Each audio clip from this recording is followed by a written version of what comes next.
What evil lurks in the dark? A question we have all asked ourselves many times. Together, we can start uncovering the truth and mystery behind the darker side of the otherworldly. And now your host of See You in the Dark, Michelle Roos.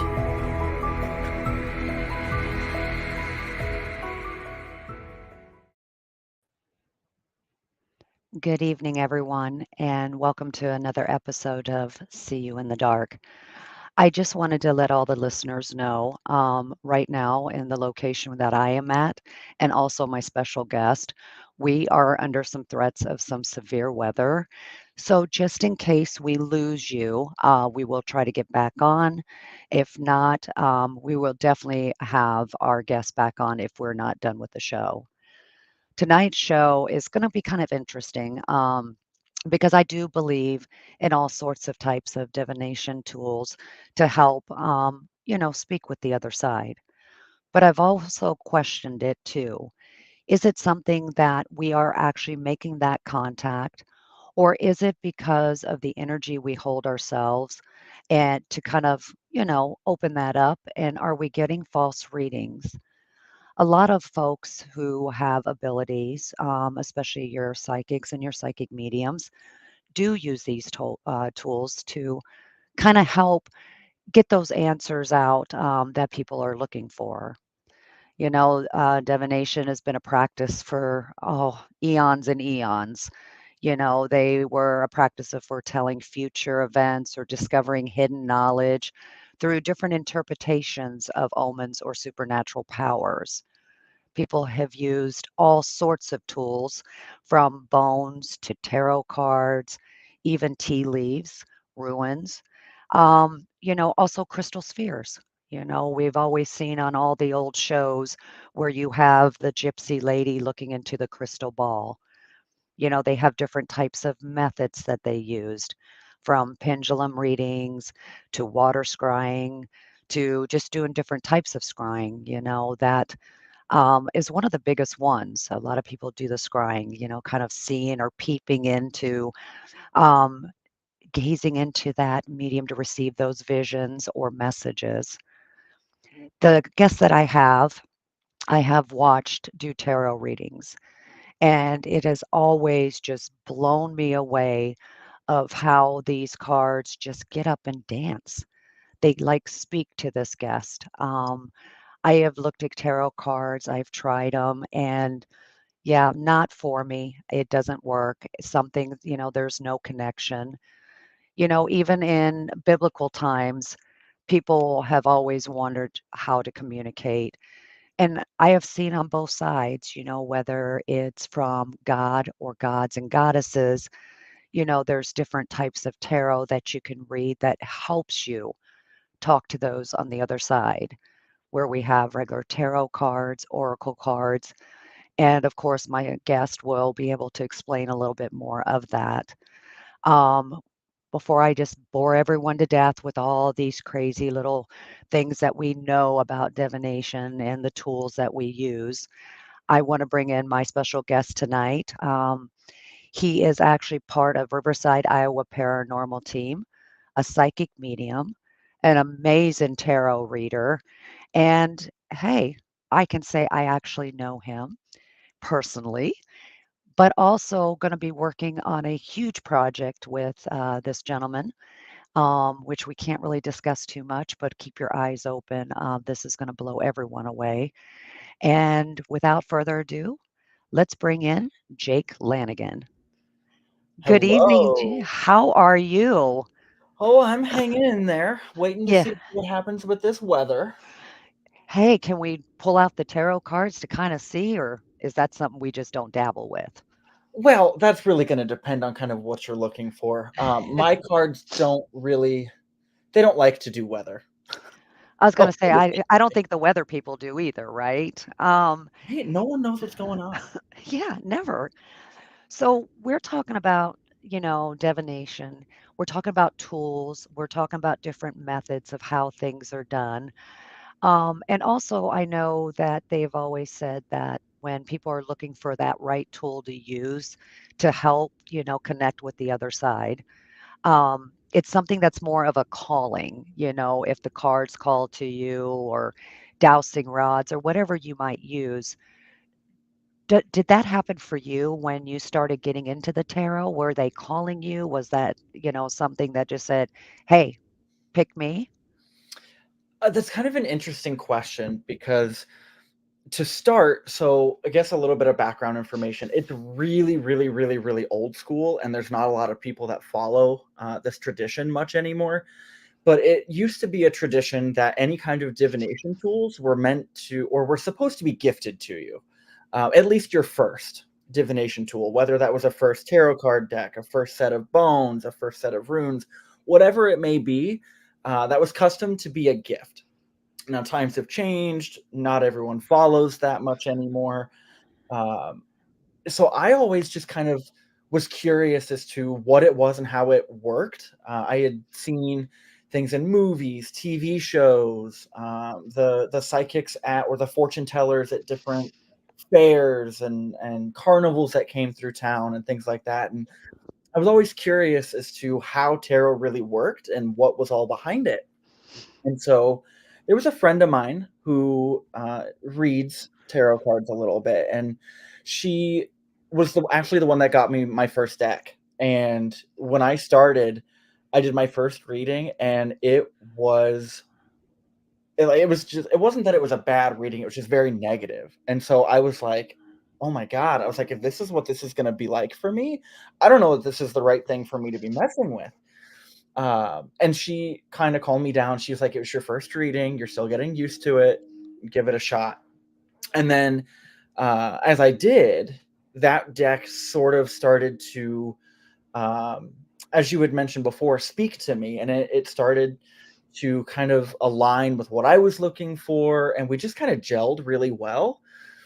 And then since then, I've gotten myself, oh gosh, I don't know, somewhere upwards of 15 to 20 decks.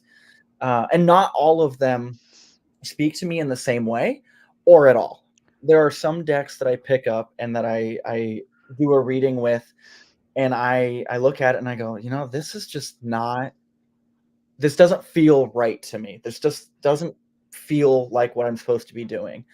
Other decks I pick up, I do a reading, and I'm like, oh, this is it. It feels almost like putting on an old pair of leather gloves, and you just know that it's a good fit. So when somebody, let's say, reaches out to you and wants a reading, is that something where you go through, like a ritual to figure out which deck you're going to use for the reading? Or is it just something with, okay, this is the type of reading they want, so I'm going to use this particular deck? I don't have anything special that I necessarily go through to decide on what deck. There are a few decks. The ones that speak to me the most are kind of my go-tos. They're the ones that I reach for first. And there's one in particular. It's one of the most well-known decks. It's called the Rider-Waite deck. And it's one of those that when people think of tarot, these are the cards that they picture. And that's one of my go-tos just because anytime I read with this deck, everything comes through so clearly and makes total sense to me. And because of that, I reach for that deck or similar styles first, just because I know that when I do a reading with that particular deck, I know I'm going to be able to interpret the information in a way that's going to make sense. Other decks, I don't always get that same kind of connection with. And so then it sort of goes into how am I feeling? There are certain decks, and I know it sounds really weird for anyone who's never really done anything with tarot decks, is there are certain decks that you look at and you're like, you know what? I'm going to use you for this. You seem like your personality. And yes, I just said a deck of cards has a personality. The personality of the deck just seems like it's going to match well with either the type of reading I'm doing, maybe the energy of the person that I've gotten through communicating with them, things like that. But I do have certain decks that are my go-to, And then if I'm not going to use one of those, I consider what's the kind of reading I'm doing, what decks do I think the personality is going to fit the best with. So I know there's always, and you hear it from a lot of people, when you have your deck and stuff, no one should touch them because it's Mhm. got your energy and what you're doing with it. But if you were doing an in-person reading for someone, just to make it, more comfortable for that person receiving the reading. Do you ever have them shuffle the cards and why they're shuffling, thinking of the questions they want answers for, or who they're trying to connect from the other side? I mean, do you ever do that, or is it always the person who holds the cards just touch the cards? It's kind of a case by case basis. Usually, I want if I'm doing an in person reading, I want the other person to shuffle. But there are times where when they sit across from me at the table, that I can just tell that their energy is all over the place.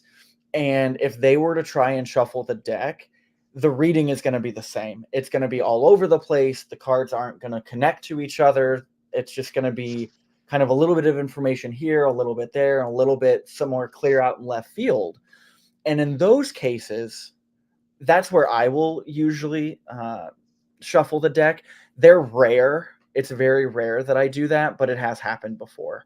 I do prefer to let other people shuffle just because it gets their energy in the cards and it gets their intentions in the cards. And that's really what gets the cards to speak to me. So, I have told all the listeners, you are a psychic medium, Mhm. and I've seen you work, and it's amazing. Do you find it easier when using cards or any type of other tools to do a reading? Are you getting more of that energy base to do that? Or is it kind of like a 50-50? It's really interesting because it sort of depends on the individual. Um, I sort of have kind of a unique skill set being a psychic medium that I can also not just read the cards, but I also get information from the individual as they're sitting across the table from me. And so that's where I kind of have to decipher, okay, is this something that's coming from the cards or is this something that's coming from them? And that's kind of where I mix the two, to be totally honest. And I tell them up front, I go, something I'm getting something about this. For example, if it was a situation where maybe someone was just having a hard time in life, I can sometimes get that and get a sense of kind of why that is or what's happening. And then I have the cards in front of me, and they give me little bits and tidbits of further information about that. And so then I kind of gel the two and use both of them together. Other times, there's an individual that will sit right in front of me, and it's almost like there's a wall where I'm not getting anything from them, and everything is coming from the cards. Okay.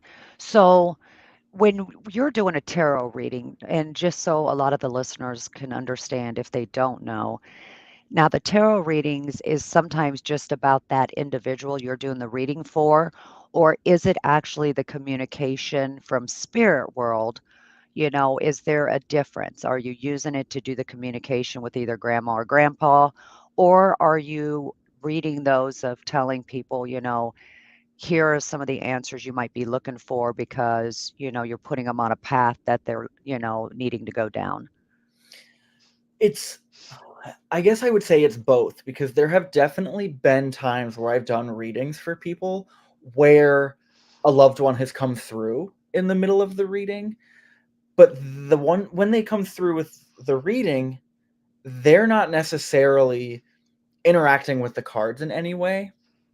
But then there are times where someone doesn't come through and I still hear in my head phrases, words, someone's telling me different things. I don't know who is telling me. I don't know if it's this loved one. I don't know if it's the cards. I don't know if it's my guides. I don't know if it's the other person's guides.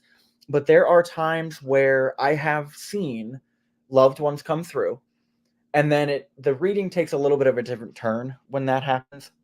And then of course you get all the people that are like, oh well, if grandma's here, what does grandma have to say? And then the focus shifts away from the tarot reading. I personally don't necessarily use tarot to bring in any loved ones.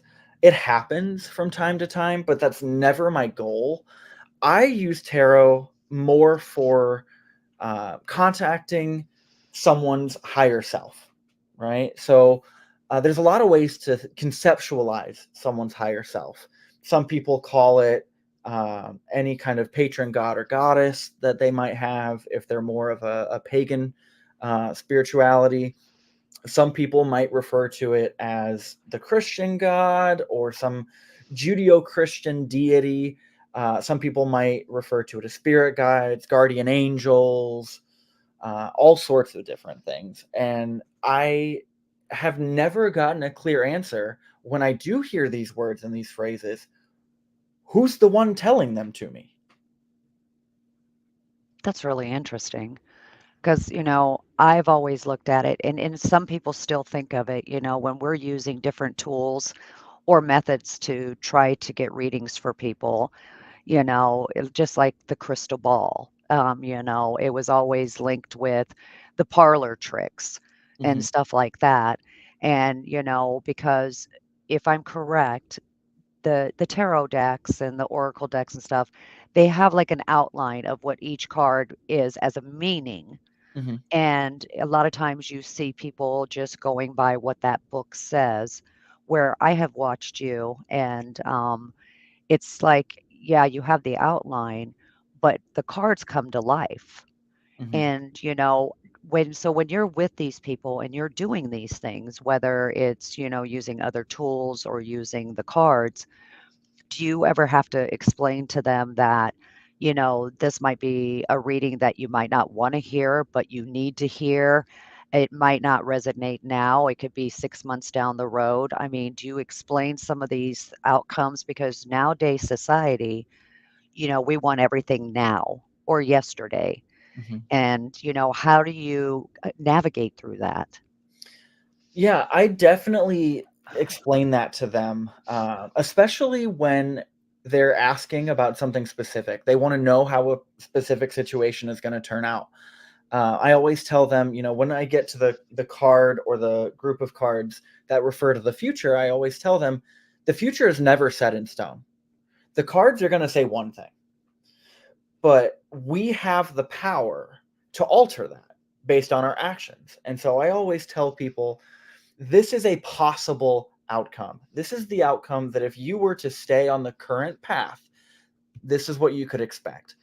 And you have to keep in mind, too, the future is vast. And there's only 78 cards in a tarot deck. There is no way you are ever going to get a 100% every single thing that's going to happen between now and the end of somebody's life. You're never going to get a clear picture from that of every little thing that's going to happen. And so I try to tell them, keep this in mind. One, this is a possibility. Two, these could be things that haven't even gotten into your world yet. These could be things that you haven't even considered or thought about yet, but that's a possibility should you continue on your current path. And then I always tell the people to, if you were to change your actions, if you were to do something drastically different, the cards may say something different if you were to come back to me in 6 months. I also always tell people, because I've gotten before where they want to know, like, if they're in the middle of a court situation, they're like, how is this gonna end up for me? And I always have to tell them, well, keep in mind, this is not to be something to take to replace any kind of legal advice, because I do not want to be liable or responsible for anything that might happen when you're dealing with things like something with the legal system or somebody's health, things like that. I always have to tell them that, yes, tarot is a guide. It can give you a sense of what to expect, but it is by no means a replacement for any professional advice. And that sometimes people are really understanding of that, and other times people are like, well, then why would I come to tarot if they can't tell me what I want to know? And it's not so much that it's not telling you what you want to know, it's more for me to cover myself in case something bad does happen. They can't come to me and say, well, you said this was going to happen. I said it was a possibility that it was going to happen. I never guarantee anyone anything in any of my readings for that reason, because things can always change. Well, and I think sometimes we as people have to take some of that responsibility. You know, you got the tarot that's kind of a guide, or that yellow brick road you're walking on. Like Dorothy. Um, but you're always going to come to crossroads. You're going to have to make Mhm. those decisions for yourself. Do you find that when people start getting these readings and stuff, that they end up going into this rabbit hole of, okay, I don't know what to do next unless I have a reading and kind of guide me in this situation, because now it's become such an addiction of, Mhm. this is what I need before I can even figure out my own life. I seen that to some extent, yes. I have never come across anyone where they go to myself or any other reader for every little decision that they're going to make.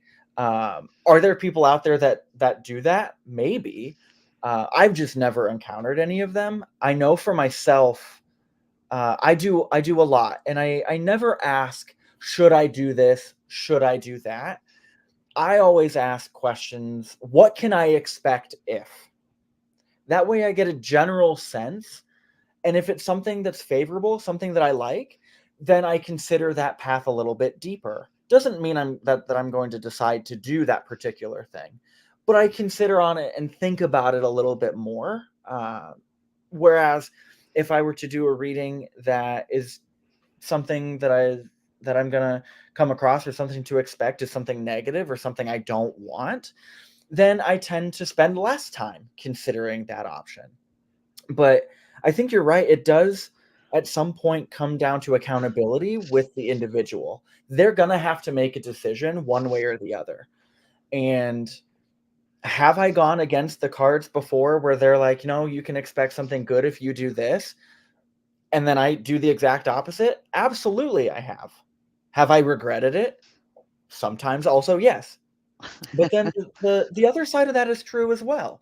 I've followed avenues that the cards said would be favorable for me. And as I was going down that path, I very quickly realized, you know what? This isn't for me. And so I've done both. And that's why I never focus on it. And I tell anyone that wants a reading, I'm like, yes, if you want more information, always come back. I'd be more than happy to give you more information. But at the same time, I can't make the decision for you, and the cards can't make the decision for you. All we can do is give you food for thought. And then ultimately, what you do with that information is up to the individual. Has anybody ever come to you and said, I need a reading because, somebody in their family is ill and they want to know, are they going to, make it, or are they going to pass? Yes, I have gotten that. Um, and I don't think I've ever actually gone through with one of those readings. I'm very uncomfortable doing that kind of reading to say, yes, they're going to pass. No, they're going to be okay. Um, just because that's a lot of responsibility. And it's not that I doubt myself in any way. It's just, I don't want to be the fall guy if it ends up something different. Because again, you're never going to get the whole story. And so if I just do a quick 5 card reading and they're asking, "Oh, is everything going to be okay?" Well, the cards might say, "Yes, everything is going to be okay." but that doesn't mean that that person is still not going to pass. Absolutely. So Yeah, sorry, go ahead. Jake, I'm just going to cut you off for just a couple minutes. Mhm. We do have our sponsors that we're going to take a quick break.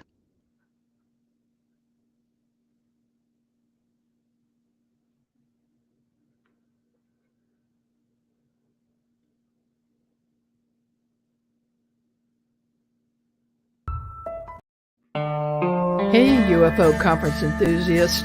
We've got another great event for you in 2024. The Saucers and Aliens Kansas UFO Day in Dimension G is being held in the UFO capital of Kansas, Geneseo, on July 6th. This is a fun festival in the middle of nowhere. There will be a parade, decorated yards, costumes, vendors, speakers, and a showing of the movie The Day the Earth Stood Still. Appropriately, an 8-foot-tall statue of Gort and a statue of Klaatu will be dedicated. This will be the only museum in the U.S. with these custom-made statues. If you'd like to donate to the statue project or attend the event, visit GeneseoMuseum.com. That's GENESEO Museum.com. Be sure to bring your camera when you attend the event. That's GeneseoMuseum.com.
This is Margie Kay, and I'd like to say thank you to all of our KUNX show hosts, staff, listeners, and viewers for making us number one on Paranormal Talk Radio.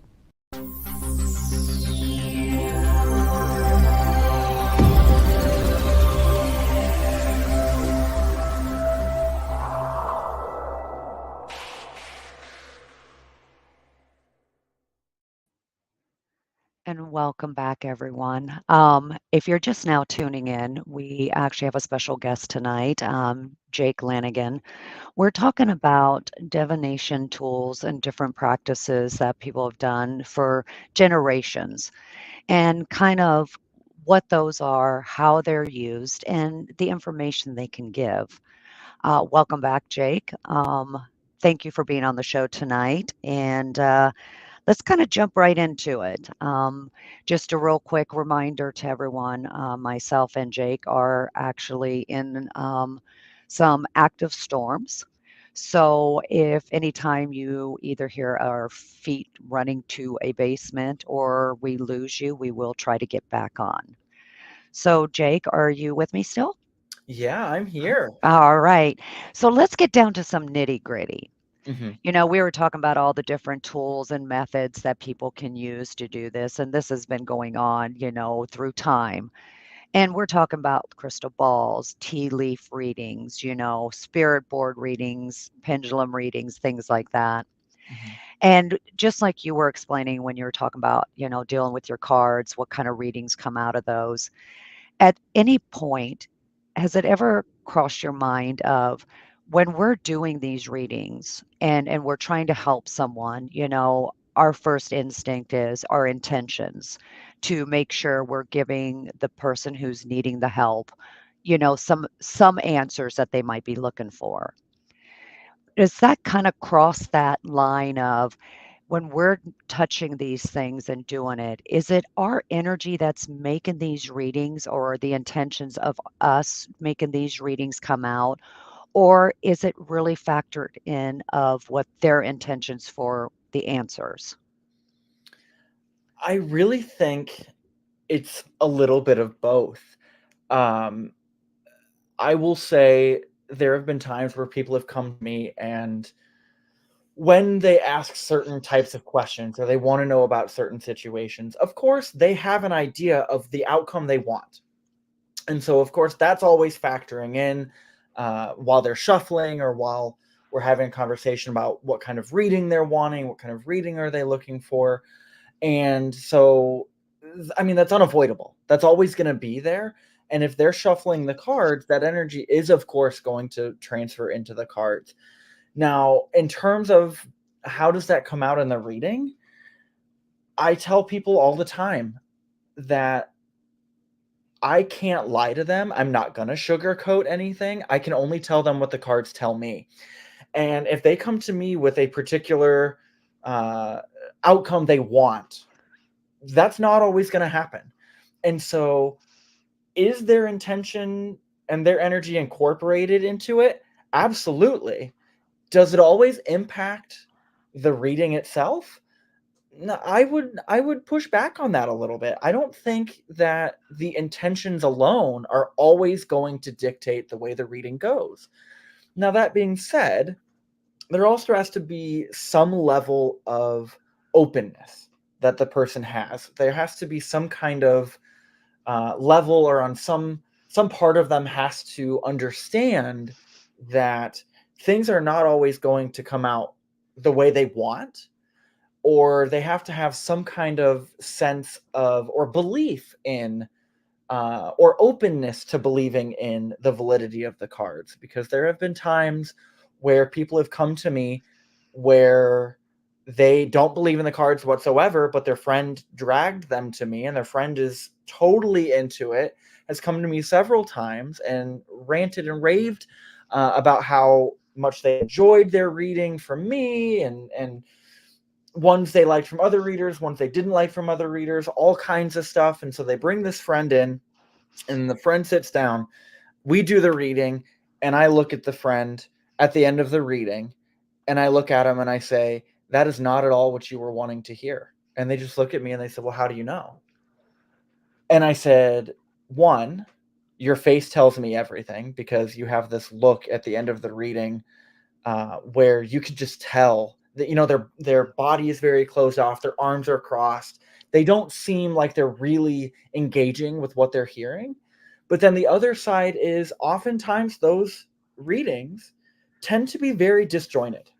They don't really connect very much um, to one another, and they seem almost like the cards have ADD or ADHD.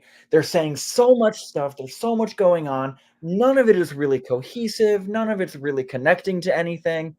And that's usually due to the fact that their energy is not open to receiving this kind of message. And those people are really, really difficult for me to read for. And there have been times where I've told people in the middle of a reading, I've looked at them and I've said, "You know what? This isn't working." I said, the cards just aren't interacting with me. They're not giving me any information." I look at them and I go, "This really isn't something you really want for yourself." And then they just they looked at me and they're like, well, yeah, I have my doubts about it. I'm just here because someone told me that they thought it'd be cool and they want me to get a reading from you and stuff like that. And I always tell them, I go, that's fine. And I'm glad that you came to me. But at the same time, if you're not open and your energy isn't ready to engage in any meaningful way, then the reading's not going to be meaningful for you. It's not going to mean anything to you and it's not going to make any sense. Well, and we look at it, and it's not just tarot readings. I'm talking about if somebody uses a spirit board Mhm. or pendulums or things like that. And even some of the psychedelics, like shrooms and DMT, at that point when they're really trying to find that meaning or what's going on, how much can that be manipulated of their own mind than what they're receiving than what's actually happening with spirit helping you or spirit guides helping you? I mean, can can there be that line of some type of manipulation because the way the brain works? I mean, think about scrying. Like when we're in the dark, we tell people to kind of blink their eyes and relax their eyes because after a while, your eyes and your brain will start putting figures in front of you that are actually not there. Mhm. So, with some of these tools, like watching the pendulum move just the right way or scrying, is it something that, we look at and go, okay, is it the mind playing the tricks? Are they open enough? Are they getting that reading? There's got to be that line somewhere. I mean, what are your thoughts on that? Yeah, I mean, the mind is a powerful thing. And when you're looking at forms of divination that really focus on imagery such as scrying, whether that's flame scrying, water scrying, looking through a crystal ball, what have you, that all we're doing is interpreting. Images are coming forward, and all we're doing is trying to make sense of those images.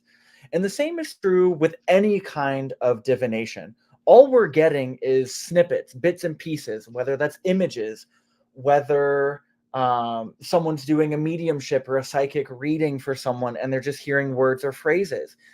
They have to convey that information to the other person.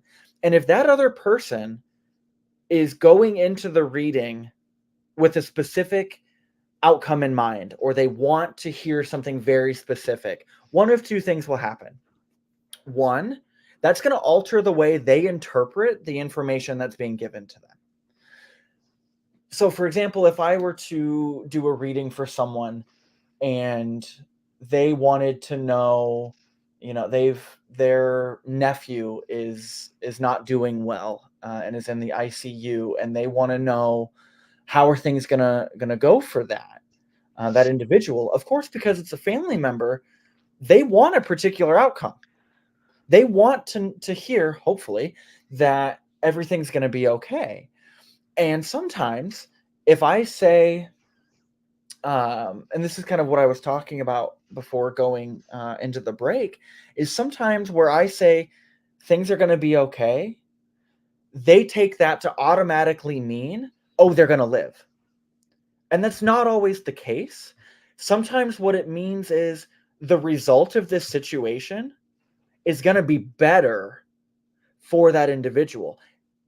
What's better for that individual, and other people might disagree with this. This might be controversial, but what's better for the other person isn't always living. If someone they're in a lot of pain, or they have birth defects or genetic conditions that are really going to make their life very difficult and very painful, saying that everything's going to be okay for them does not always mean that they're going to survive. Yeah, because there's always a plan for all of us. Mm-hmm. So, okay, then, we, always talk about we have to talk the truth, Mm-hmm. especially when we're doing spirit connections. I've always got to tell people, hey, you're not going to like what I'm going to say or things like that because I speak for spirit only. So, when we are using these tools, what are your thoughts of how how do they come across? Is it spirit actually communicating with us? Or, and it's crazy because, both of us see the dead. Mhm. But I'm trying to take us outside of seeing what we see and just going in as, like people are saying, I'm trying to find and speak, to my spirit guides, my, which way do I go and all that. Like we were saying, psychedelic type of deals, like Mhm. shrooms and stuff. What are we actually getting out of that? Are we talking to spirit world? Or are we just, stoned and going on a journey wherever we want to go because that's where we're at? There's a lot of schools of thought with this. For example, reading tarot. Some people, and it's very commonly thought of as predicting the future. And Mhm. of course, there is that aspect to it. You can look up a bunch of different um, card layouts online, and most of them will have future influences, possible outcomes, what have you. So that's an integrated part in how to do a tarot reading. But at the same time, it also comes down to this sense of fortune telling, or is it really just communicating with our higher self, our subconscious? And I've done readings on both sets for myself and for other people. They want to know how a certain situation is going to happen. That of course has the what's the future hold aspect. But then other people have come to me and they have said, I'm not getting along well with my husband or my wife or my sister or my friend or what have you. What kinds of things do I need to focus on in order to improve the relationship? And that gives an entirely different kind of reading. Some people will come to me, I'm arguing with my wife, is everything going to be okay? Yes, no, maybe. That's the kind of response they're looking for. As long as they buy tacos, right? Then everything's good. Right? uh, Keep them fed and they'll be happy for life. Well, Absolutely. that's how I am anyway. You keep me fed, we'll be best friends. uh, But if they come to me and they say, hey, my wife and I are not seeing eye to eye, we're constantly at each other's throats, what am I missing? What's going on? What's the underlying issue here? That's a totally, entirely different response that they're going to get out of that. And that often, and this is where it kind of, the person has to be open to what they're hearing, because it's a lot of times those kinds of readings require people to take a look at what is your role in this situation? Are you doing things to make this worse? And that's sometimes a hard pill for people to swallow. Well, and that's something I have talked about on some of the other shows. We are our own, we're our own tarot card or pendulum. We have to keep that responsibility, the intentions of what kind of outcomes we want as we're moving through life. Again, we're a society that everybody wants something yesterday. Mhm. You know, I uh, I have done scrying, thanks to you, and I have questioned myself at times, like, okay, am I really getting these pictures? Is this really happening? Or is it because I was going into this wanting a certain outcome, was I starting to have my brain kind of mess with me? And Mhm. so, you're walking that fine line. And then, of course, us, being human, we do question that because your brain's like, well, this doesn't look right. Mhm. But again, watching you and seeing the things you've done, it's totally different. And it Mhm. also kind of changes a perspective because, yes, we can speak with the dead or, well, we can speak with them, but it's mainly them yelling at us. But that's a different story, a different show. Um, but again, we're looking at some of these things that have been around for generations and generations. I mean, just like bones.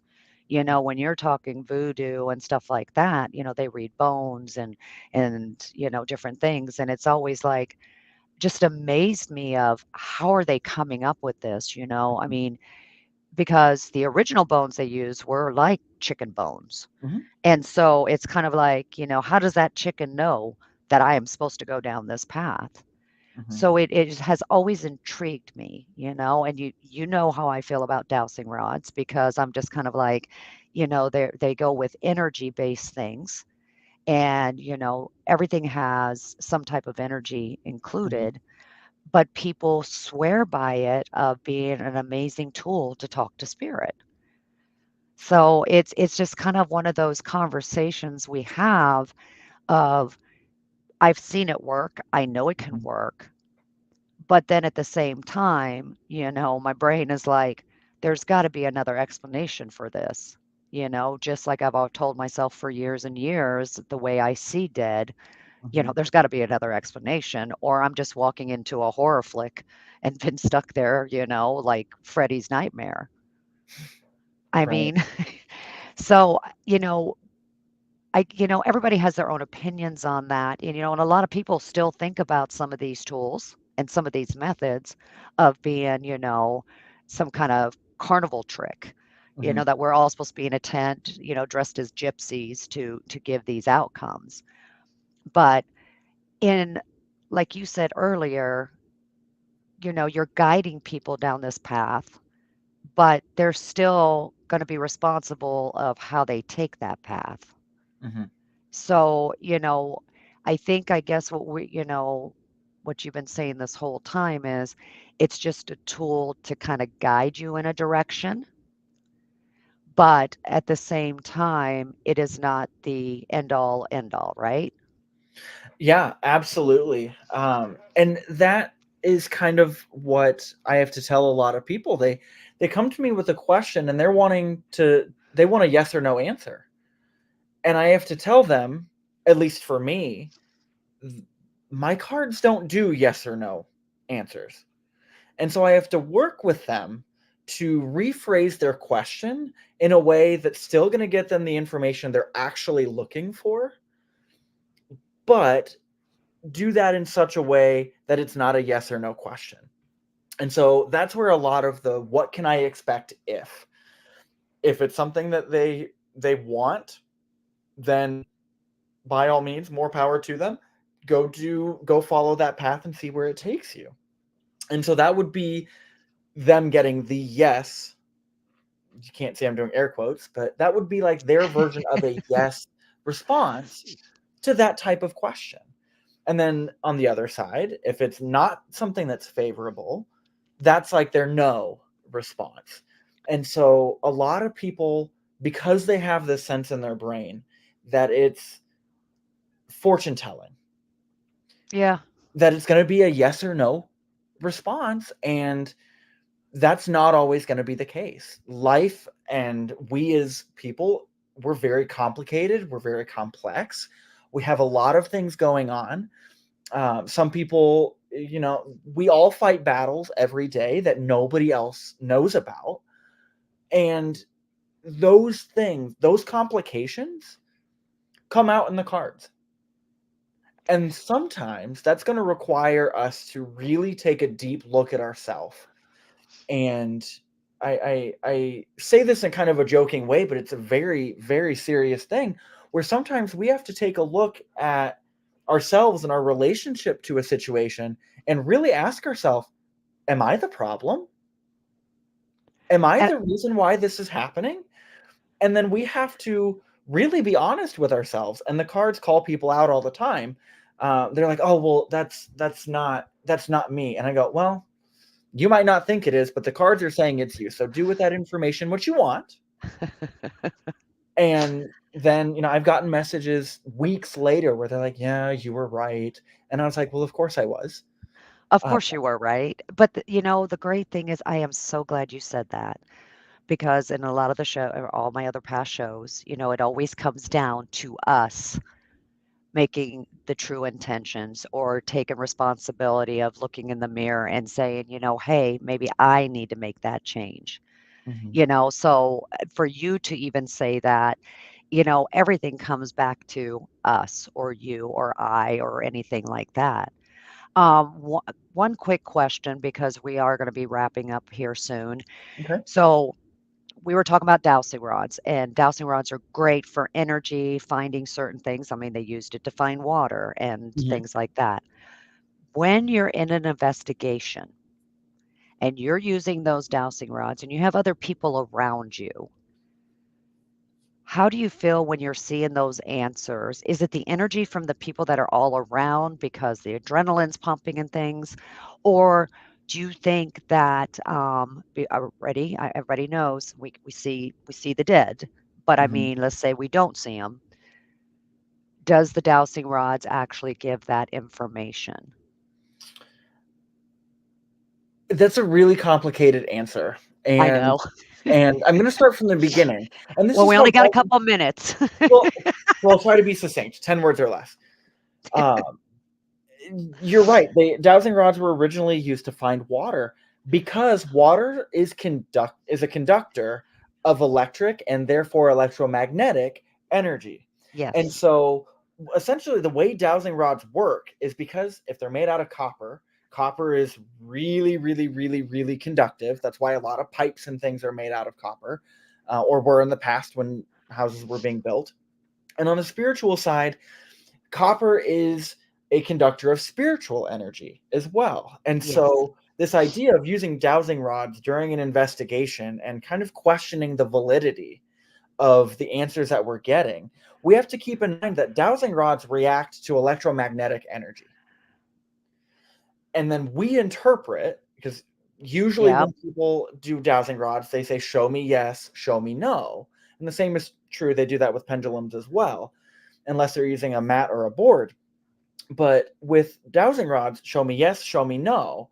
And then when those dowsing rods move a certain direction, we associate that direction with a yes or a no, depending on when it shows up. And then we look for those patterns. In reality, those dowsing rods are just responding to electromagnetic energy. Now, a lot of our ghost hunting equipment, like your REM pods, your ovulists, your spirit boxes, a lot of that kind of stuff that spirits can manipulate, are interacting with electromagnetic field changes as well. And so it's really kind of the same concept where we're interpreting changes in the atmosphere within the electromagnetic fields surrounding those dowsing rods or the equipment, whatever it is that we may be using. And based on how those dowsing rods react, we're interpreting that as information. That's a good answer because I do know a lot of people who do Reiki or different types of healing have used dowsing rods to find the energy source or a blockage of somebody to help guide them when they're doing, like their healing. Mhm. And I've seen that done. And that's why I was asking that question because it does pinpoint of, okay, you've got a flow going on here, but okay, there's something stopping it right here, which I thought was the most amazing thing when I seen it, especially using it during Reiki healings. And that is why the question came up when we're actually in the dark, doing this with, spirit. Um, just before we leave tonight, one, Jake, I want to thank you for joining me. It's been a pleasure. If anybody is needing anything from Jake, or if you would like a reading or anything like that, you can send a message on Riverside, Iowa Paranormal.org. Just put in the subject line, Jake, and then just a little brief thing stating, how to get in contact with Jake, I'm sorry. Um, but I also want to thank everybody for listening tonight. Again, the show goes with just everybody. We all have our different opinions on things, but when it comes down to it, we all end up as one. So, again, I want to thank everyone who is listening. If you're looking to reach out to Jake, if you have more questions, you can reach him at riversideiowa.paranormal.org. Or you could probably send him a message on Facebook, Jake Lanagan. And again, I want to tell everyone, sending you all lots of love and light. And thank you for listening and being with us this evening. And we will see you next time. And like I like to say, come on, Jake, say it with me. We'll See see you you in the in the dark. dark.